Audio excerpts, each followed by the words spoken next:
I woke up from what should have been a simple gallbladder surgery, and everyone was calling me Lyra. The problem? My name is Zara. I'm 34 years old, and when I looked in the mirror, the woman staring back at me had someone else's face. Before I tell you how I ended up living someone else's life, let me introduce you to who I really am. My name is Zara Thessaly, and I'm that art teacher everyone remembers from high school. You know the one, paint under her fingernails, coffee stains on her cardigan, always ready with a tissue when a student has a breakdown over their pottery project exploding in the kiln. I've been teaching ceramics and painting at Roosevelt High in Portland for 8 years now. My classroom walls are covered with student artwork that ranges from breathtaking to hilariously awful. But I display them all with equal pride because every piece represents someone's courage to create something from nothing. My husband Caspian is a construction foreman with calloused hands and the gentlest heart you've ever seen. He's the kind of man who builds tree houses without being asked and fixes broken things before you even notice they're broken. We've been married for 15 years, and he still leaves little notes in my lunch bag that make me smile during faculty meetings. Our daughter Indira just turned 12, and she's at that wonderful, terrible age where she's too cool for hugs in public, but still crawls into our bed during thunderstorms. She has her father's steady nature and my creative chaos, which means our house is always filled with half-finished art projects and the sound of her practicing violin. I live the kind of predictable, beautiful life that doesn't make for exciting stories. I grade papers while watching cooking shows I'll never actually cook from. I keep emergency granola bars in my desk drawer for students who forgot lunch money. I know every kid's birthday, every parent's name, and exactly which students need an extra moment of encouragement to believe in themselves. My younger brother Orion lives in Seattle, where he works as a marine biologist and sends me pictures of sea creatures that look like they belong in my most abstract paintings. He's 3 years younger, but acts like my protective older brother, calling every Sunday to make sure I'm eating enough vegetables and not working too late. My parents, Celeste and Thaddeus, retired to a little house in Bend 2 years ago. Mom still calls every morning to tell me what she's planning to cook for dinner, even though I live 3 hours away. Dad sends me articles about art education that he clips from newspapers because he's never quite figured out how to use email attachments. This is my life. Normal, quiet, filled with the kind of small joys that make you grateful for ordinary Tuesday mornings. I mention all of this because in just a few minutes, I'm going to tell you how I woke up and discovered that none of this life belonged to me. How I found out that the woman everyone thought I was had been dead for 3 weeks, and somehow, impossibly, I had been living her memories as if they were my own. But first, you need to understand who I really am, because that's the only way you'll understand how terrifying it was to lose myself completely and find someone else staring back at me from every mirror, every photograph, every single piece of identification in my purse. My name is Zara Thessaly. At least that's what I thought until the day I woke up and everyone started calling me by a dead woman's name. Tuesday morning started like every other morning in my perfectly ordinary life. I woke up at 6:15 to the sound of my alarm, rolled over to kiss Caspian goodbye before his early shift, and padded downstairs in my fuzzy slippers to start the coffee maker. The kitchen smelled like the vanilla candle Indira had insisted we buy last weekend, and everything felt exactly as it should. Indira stumbled downstairs 20 minutes later, her dark hair sticking up in every direction, complaining that she couldn't find her favorite sweater. I found it in the laundry basket, still warm from the dryer, and watched her face light up the way it always did when small problems got solved before breakfast.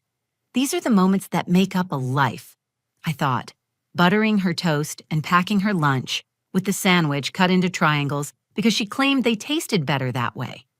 Don't forget you have art club after school, I reminded her, tucking a note into her lunch bag that read, "You're my favorite masterpiece," in purple ink. She rolled her eyes but smiled, and I knew she'd show it to her friends later because she always did.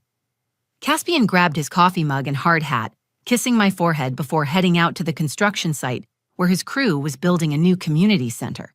"Try not to let the sophomore ceramics class blow anything up today," he teased, referring to last week's incident when Bradley Morrison had somehow managed to create a small explosion with clay and enthusiasm. The drive to Roosevelt High took exactly 17 minutes, and I spent them listening to NPR and thinking about the spring art show we were planning. This year's theme was Hidden Beauty, and I was excited to see what my students would create. Teaching high school art isn't just about technique or color theory. It's about giving teenagers permission to express the complicated feelings they can't put into words. My classroom was my sanctuary. The morning light streamed through tall windows, illuminating dust motes that danced above work tables covered in paint splatters from years of creative chaos.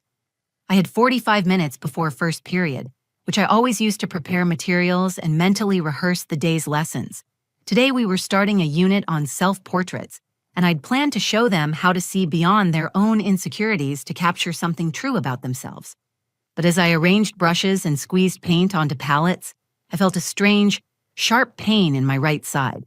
I pressed my hand against it, thinking I'd probably slept wrong or pulled something while moving canvases around yesterday.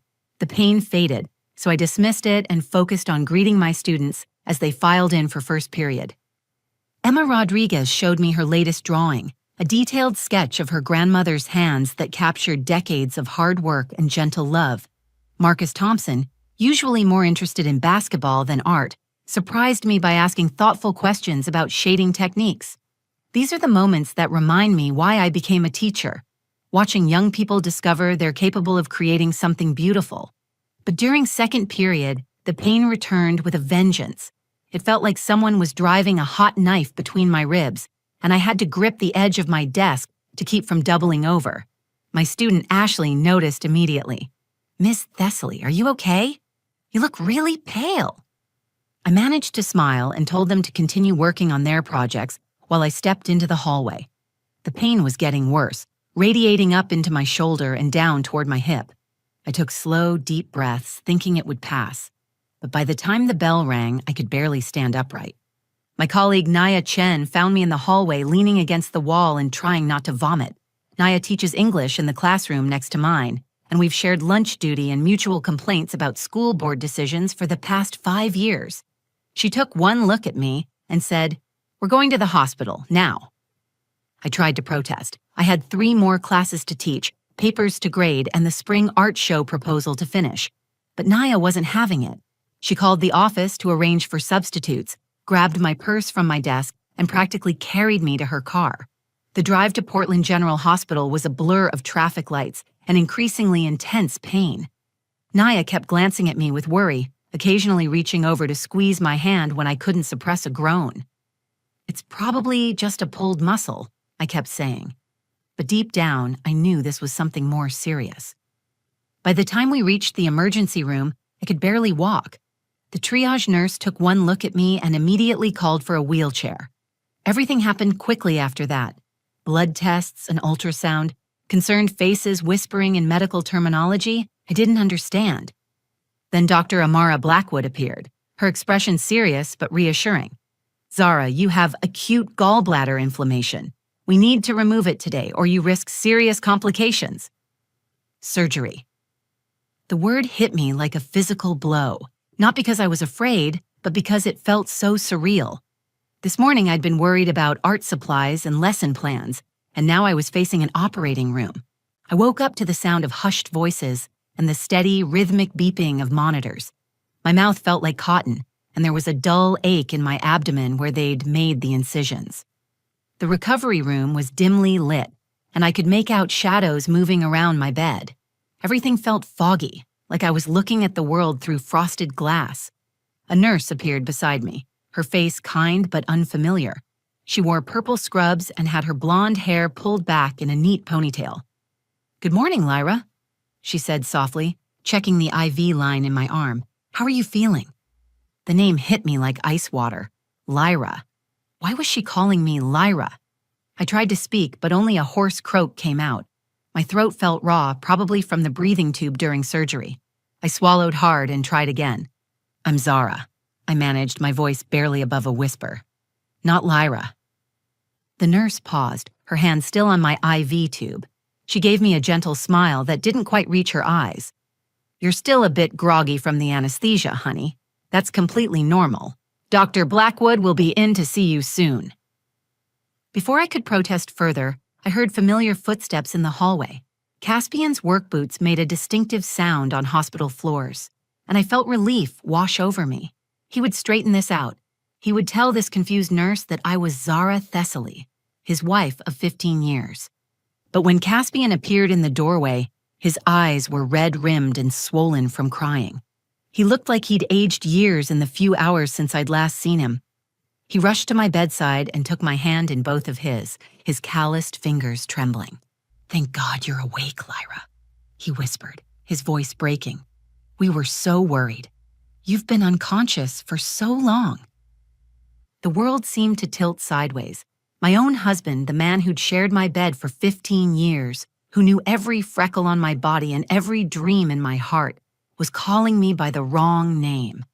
I stared at him, searching his face for any sign that he was joking, but there was only desperate relief and overwhelming love.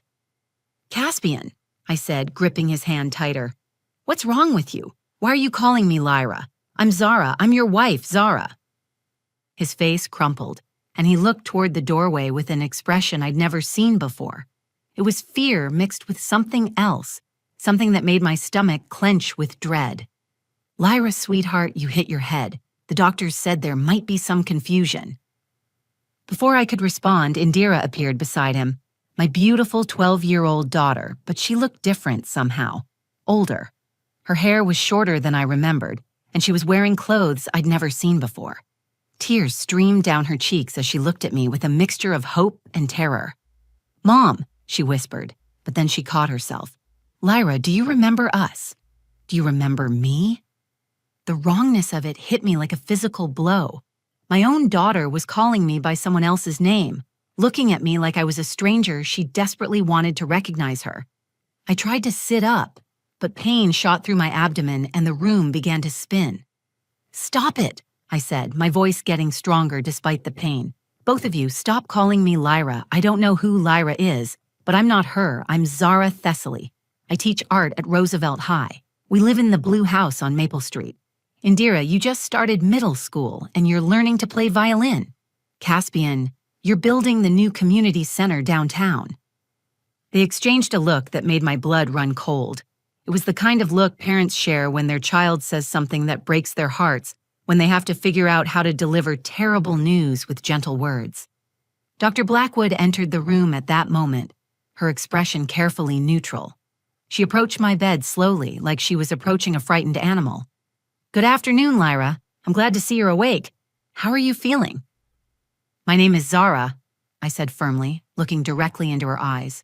"Zara Thessaly. Everyone keeps calling me Lyra, and I don't understand why." Dr. Blackwood pulled up a chair beside my bed, her movements deliberate and calm. "You suffered a severe head injury," she explained gently. "You've been unconscious for 3 weeks. Memory confusion and identity displacement can be common with this type of trauma. Your brain is trying to protect itself, and sometimes that protection can manifest in unexpected ways." 3 weeks. The words echoed in my head like a scream. I'd been unconscious for 3 weeks, not a few hours, but that was impossible. I remembered everything perfectly. I remembered making Indira's lunch that morning, kissing Caspian goodbye, teaching my first period class. I remembered the pain starting, Naya driving me to the hospital, Dr. Blackwood explaining about my gallbladder. "You're confused," I told her, my voice shaking. "I had gallbladder surgery this morning. I remember everything. Ask Naya Chen. She drove me here." The silence in the room was deafening. Caspian squeezed my hand tighter, and I could feel him shaking. Indira moved closer to her father, and I noticed she was taller than I remembered. How could she have grown in a single day? "Sweetheart," Caspian said softly, "there was no gallbladder surgery. You were in a car accident 3 weeks ago." The word accident hung in the air like smoke, choking me. I stared at Caspian's face, searching for any crack in what had to be an elaborate lie, but his eyes held nothing but truth and devastating sadness. My mind raced, trying to make sense of what he was telling me. 3 weeks unconscious, a car accident instead of surgery, everyone calling me Lyra instead of my own name. "You're lying," I whispered. But even as the words left my mouth, I could feel doubt creeping in. Why would they lie? What possible reason could my own family have for pretending I was someone else? Dr. Blackwood leaned forward, her voice gentle but clinical. Lyra, I know this is confusing and frightening. Traumatic brain injuries can cause significant memory disturbances. Sometimes patients experience what we call confabulation, where the brain creates false memories to fill in gaps. False memories? The words came out sharp and angry. These aren't false memories. I remember my entire life. I remember teaching at Roosevelt High for 8 years. I remember our wedding 15 years ago, Caspian. I remember giving birth to Indira. I remember last Tuesday morning making her lunch, cutting her sandwich into triangles because she says they taste better that way. Indira gasped, her hand flying to her mouth. She looked at her father with wide, frightened eyes. She remembers the triangles, she whispered. Mom always cut my sandwiches into triangles. But instead of relief, this seemed to make everyone more upset. Caspian's face went pale, and Dr. Blackwood made a note on her clipboard with quick, urgent strokes. The nurse who had been checking my vitals stepped back, her expression troubled. I want to see identification, I demanded, my voice growing stronger despite the growing pit of fear in my stomach. Bring me my purse. Show me my driver's license, my credit cards, anything with my name on it. My brother Orion appeared in the doorway at that moment, still wearing his marine biology field clothes like he'd rushed straight from work. His usually cheerful face was drawn with exhaustion and worry. Zara, he started, then caught himself. Lyra, you're awake. Thank God. Even Orion, my own brother, was calling me by the wrong name. I watched him embrace Caspian, watched him ruffle Indira's hair with the easy familiarity of a beloved uncle, and felt the last piece of my certainty crumble. Orion, I said, my voice breaking. Tell them my name is Zara. You're my brother. You've known me my entire life. He approached my bed cautiously, his oceanographer hands steady despite the tremor I could see in his shoulders. I brought your purse, he said quietly, setting a brown leather bag on the bedside table. It looked familiar but wrong somehow, like a photograph that was slightly out of focus. With shaking hands, I opened it and pulled out a wallet. The leather was worn in places I didn't remember wearing it. I flipped it open to the driver's license window, and the world tilted sideways. The license read Lyra Thessaly in clear black letters. My birth date, my address, even a photo that looked like me. But the signature at the bottom was all wrong. The handwriting was similar to mine, but different in subtle ways, like someone had been copying my signature without quite getting it right. This isn't my signature, I said, holding up the license. Someone forged this. Dr. Blackwood gently took the license from my hands and showed it to me again. Look at the issue date, she said softly. This license is 3 years old. Look at the wear patterns, the way the photo has faded slightly. This isn't a forgery, Lyra. I dumped the entire contents of the purse onto my hospital bed. Credit cards, all reading Lyra Thessaly. A health insurance card with the same name. Receipts from stores I remembered shopping at but dated weeks ago when I should have been in school teaching. A grocery list written in handwriting that looked like mine but felt foreign. I want a mirror, I said suddenly, the words coming out sharp and desperate. I want to see myself. The room went silent. Everyone exchanged those looks again, the kind of looks that meant they all shared knowledge I didn't have. Dr. Blackwood cleared her throat nervously. Now, perhaps we should wait until you're feeling stronger, she suggested. Head injuries can cause facial swelling, bruising. It might be distressing to see yourself right now. I don't care about bruises, I snapped. I want to see my face. I want to see myself right now. Nurse Raven stepped forward, her expression kind but worried. Sometimes, after trauma, patients can experience a condition called prosopagnosia, where familiar faces look different or unfamiliar. Even their own reflection can seem wrong. Stop making excuses, I said, my voice rising despite the pain it caused in my throat. If I'm really Lyra Thessaly, if this is really my life, then I should recognize my own face. Bring me a mirror right now, or I'm getting out of this bed and finding one myself. I started to sit up, ignoring the sharp pain in my abdomen and the dizziness that made the room spin. Caspian gently placed his hands on my shoulders, trying to ease me back down, but I pushed against him. I'm not crazy. I said, tears starting to stream down my face. Something is wrong here. Something is terribly wrong, and a mirror will prove it. If you won't bring me one, I'll find one myself. The desperation in my voice must have convinced them. Caspian looked at Dr. Blackwood, who nodded reluctantly. He reached into his jacket pocket and pulled out a small, compact mirror, the kind I'd carried in my purse for years. "Are you sure about this?" he asked, his voice barely above a whisper. I nodded, my heart pounding so hard I could hear it over the beeping monitors. Whatever I was about to see, whatever truth was waiting in that mirror, I had to know. I had to understand why everyone I loved was calling me by a dead woman's name. Caspian's hands trembled as he held the compact mirror, and I could see my own fear reflected in his eyes before I even looked at my reflection. The room had gone completely silent except for the steady beeping of my heart monitor, which seemed to be getting faster with each passing second. "Please," I whispered, reaching for the mirror. "I need to see."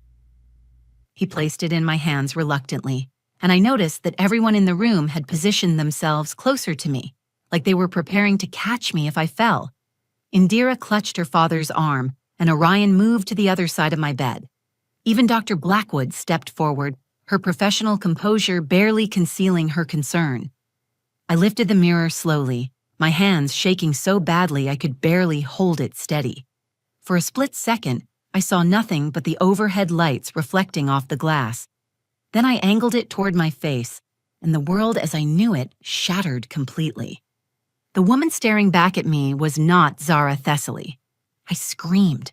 The sound that came out of my throat was raw and primal, the kind of scream that comes from a place deeper than fear, deeper than confusion. It was the sound of a soul recognizing that everything it thought it knew about itself was a lie. The face in the mirror had my eyes, the same hazel color with the gold flecks around the iris, but they were set in features that belonged to someone else entirely. The cheekbones were sharper, more defined than mine had ever been. The nose was different, straighter and more refined. There was a small scar above the left eyebrow that I had never had, a thin white line that looked old and well-healed. But it was more than just the individual features. This face had a different history written in its lines, different expressions worn into its muscles. When I smiled tentatively at my reflection, testing whether this could somehow be me, the smile looked foreign on these features, like I was wearing someone else's mask. "This isn't my face," I whispered, my voice hoarse from screaming. "This isn't my face. Whose face is this?" Dr. Blackwood gently took the mirror from my hands before I could throw it across the room. "Lyra, listen to me carefully. You've been through severe trauma. Sometimes facial injuries can change appearance, and sometimes brain injuries can affect how we perceive ourselves." "Don't you dare," I snarled, a fury rising in me that I'd never felt before. "Don't you dare try to explain this away with medical terminology. This is not my face. I know my own face. I've looked at it every morning for 34 years, and this is not it." Caspian sat down heavily in the chair beside my bed, his face buried in his hands. When he looked up, there were tears streaming down his cheeks. "We have to tell her," he said to Dr. Blackwood. "We can't keep doing this. She deserves to know the truth."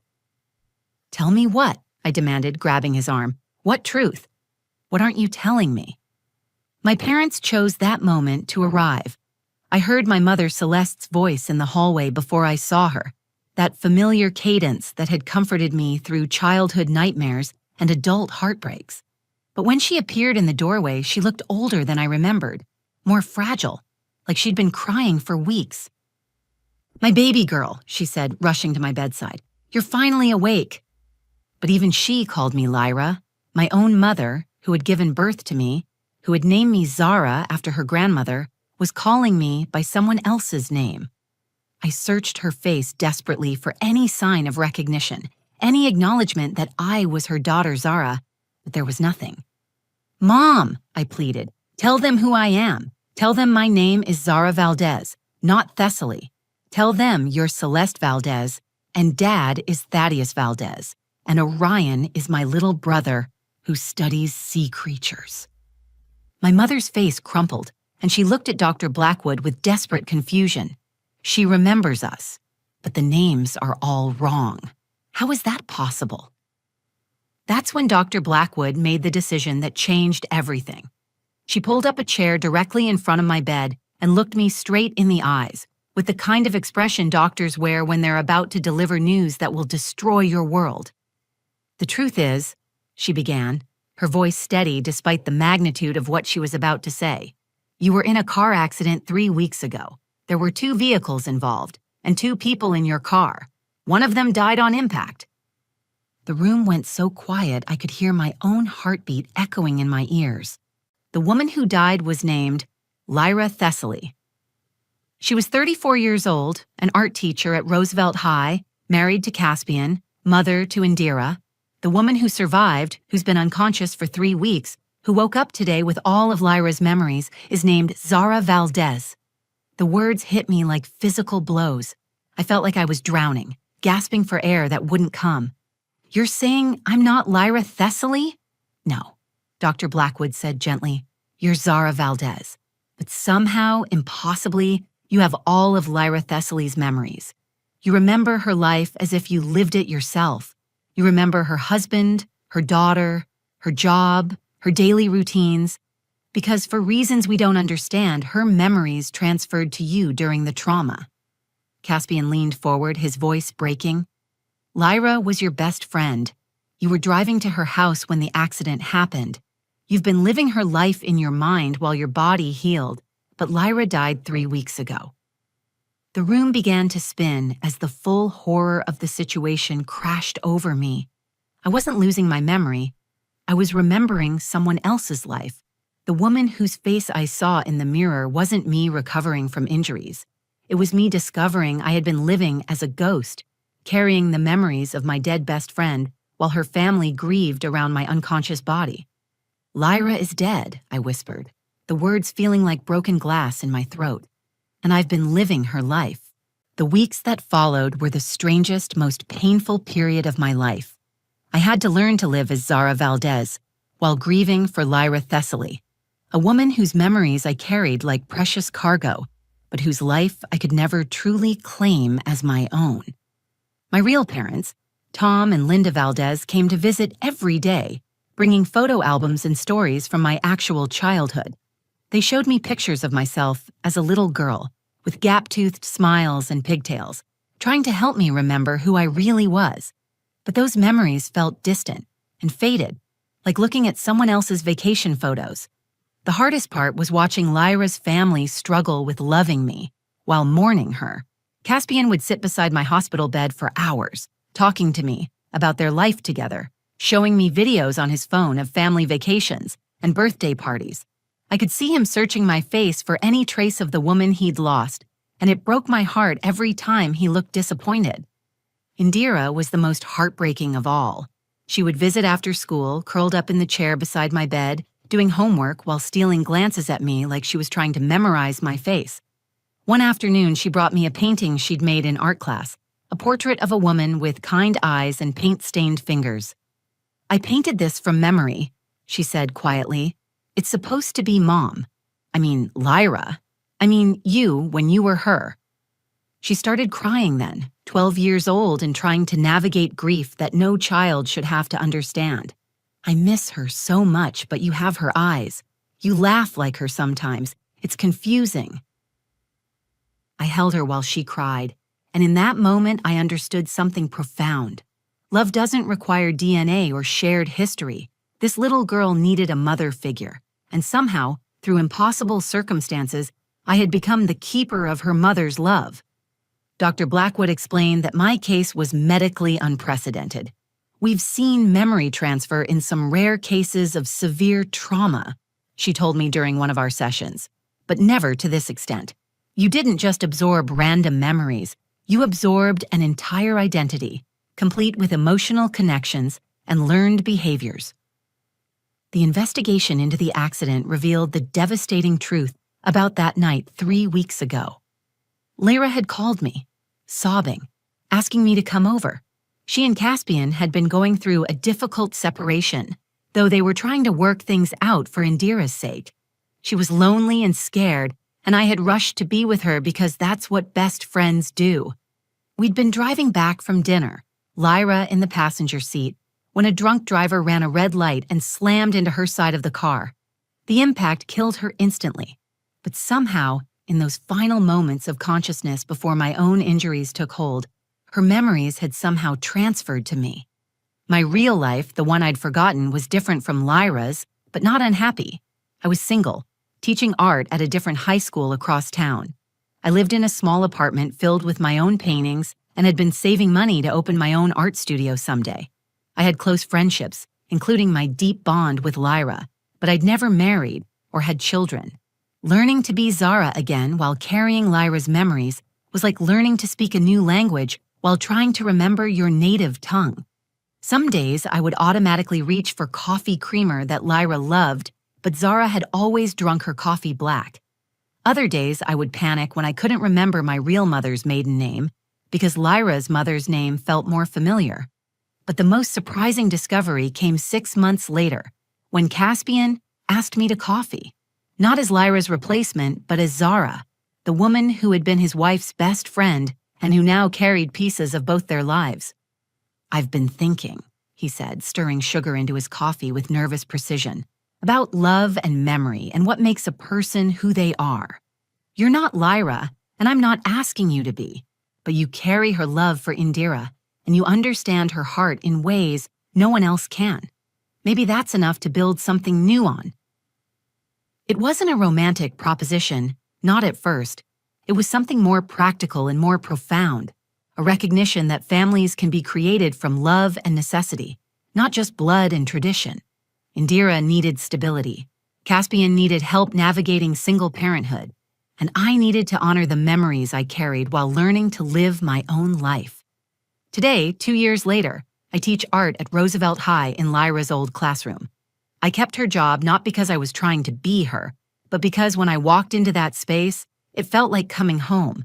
Her students had become my students, and her lesson plans had evolved into my own teaching style. Indira calls me Aunt Zara now, but sometimes, when she's hurt or scared, she slips and calls me Mom. We've all agreed that's okay.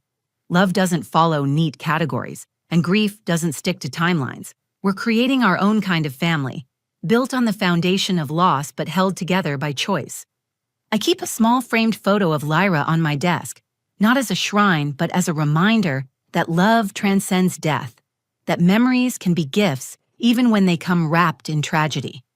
My students sometimes ask about the photo, and I tell them it's my best friend who taught me that the people we love most deeply never really leave us.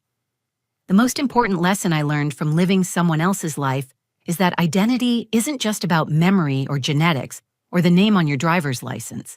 It's about the love you give and receive, the choices you make every day, and the way you honor both your own story and the stories of those who shape you.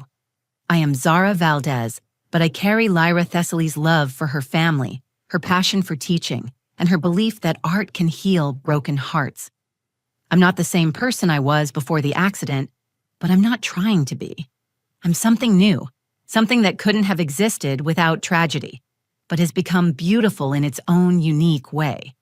Sometimes the most profound healing comes from the most impossible circumstances. Sometimes love finds a way to survive even death, carried forward by someone who understands the preciousness of every ordinary moment, every triangle-cut sandwich, every paint-stained hug. I'm still learning to be myself while honoring someone else's memory, but I've discovered that's not a burden to carry. It's a gift to treasure. If this story moved you, please share it with someone who needs to hear that love can survive anything, even the impossible. Leave a comment below telling me about a time when love surprised you with its resilience. And don't forget to subscribe to our channel for more stories about the extraordinary ways ordinary people navigate life's most challenging moments. Sometimes the most powerful stories are the ones that remind us that healing comes in forms we never expected, and that family can be created from the most unlikely circumstances.